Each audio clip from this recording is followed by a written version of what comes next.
The mango season is just getting over. In India, it's a big thing. If you looked at the mango tree in the month of October, November, December, you didn't see any sweetness dripping out of it. Suddenly in January, February, flowers came. They were not as attractive as jasmine or rose flowers or something, some tiny little flowers came. Suppose you do not know this is a mango tree and you tasted it, you take a leaf and bite it, it was quite bitter. But suddenly in the month of April, May, huge drops of sweetness hanging there in the tree. So, if you did not have prior knowledge that this is a mango tree, did you think this tree is actually manufacturing this sweetness? But you think suddenly in April sweetness came? It has been slowly manufacturing this sweetness and it put it out at a certain season, but it's been on right through the year, isn't it? Mangoes happen only in one season. You notice the sweetness only at a certain time. This does not mean the mango tree was not striving and working to produce that sweetness.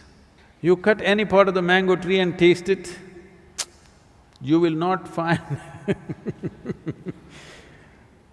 a slightest tinge of sweetness, believe me. But when the mango comes, how much sweetness? Where is it coming from? It's been working on it, you couldn't see it.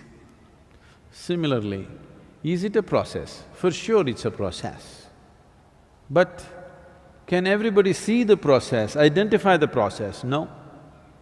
When somebody is evolving on the spiritual path, others thought he's a nutcase. Somebody thought he's vagrant, somebody thought he's a vagabond, somebody thought he's something else. But when the sweetness came, everybody who tasted realized that this is a fantastic thing. So, nothing in the universe happens bang, bang, bang. Everything is a process. Can you identify the process? Can you recognize the process, is the question. Generally, anybody who carries, generally among human beings, when they're children, any child which carries a certain level of genius within him, which is irrepressible. Everybody has genius within them, but they're repressible. Systems in the society, their own fears, their own anxieties, their own need for security represses their genius.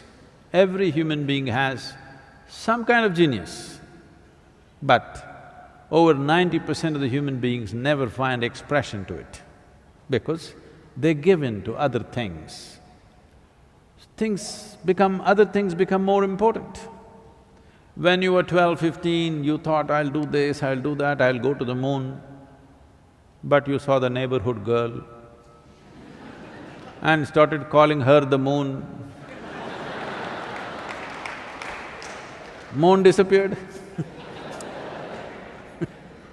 So, like this, in everybody, the possibility is wide open. The thing is, can you sustain the process and allow it to become that possibility? Between possibility and reality, there is a distance. Most people neither have the courage nor the conviction to walk the distance. Largely, spiritual process is a kind of an entertainment. Go to discourse after discourse, discourse after discourse, read more and more books and debate how your Atman, Paramatman, your soul is floating here, there and about heaven and hell and everything, but do nothing about this. It's largely like entertainment.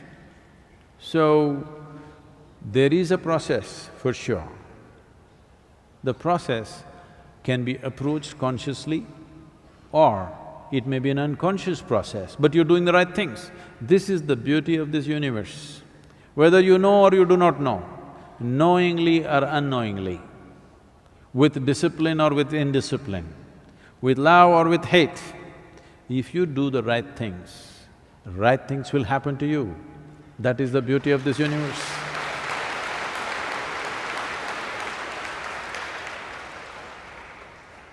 So Adi Shankara said, yogaratova bhogaratova.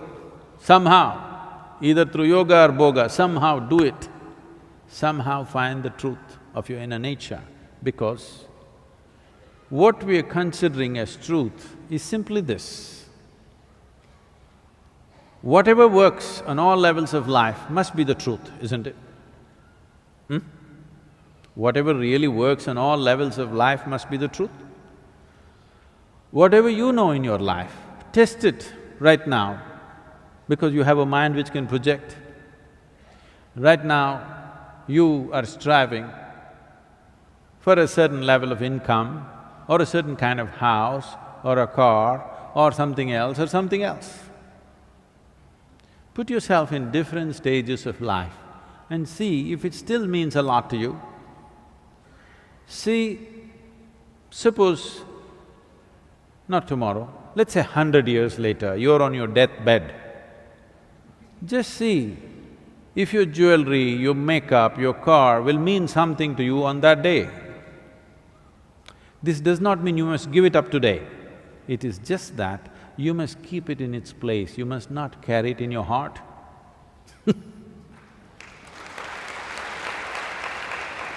There is a difference between using something and being used by something. Most people do not know how to use the things that they buy. The things that they buy are using them up. They're enslaving the human being. Whatever things you want to use, you can use, that's not an issue. But the problem is, you let those things use you. This is not okay. So if you just take care that you are not used by anything,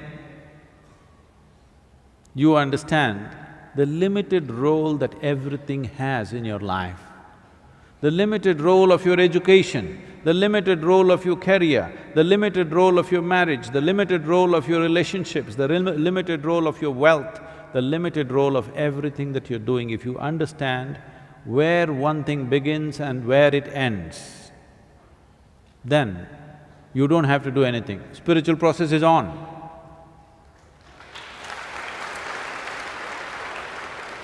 When the season is right, the flowers will bloom and mangoes will come.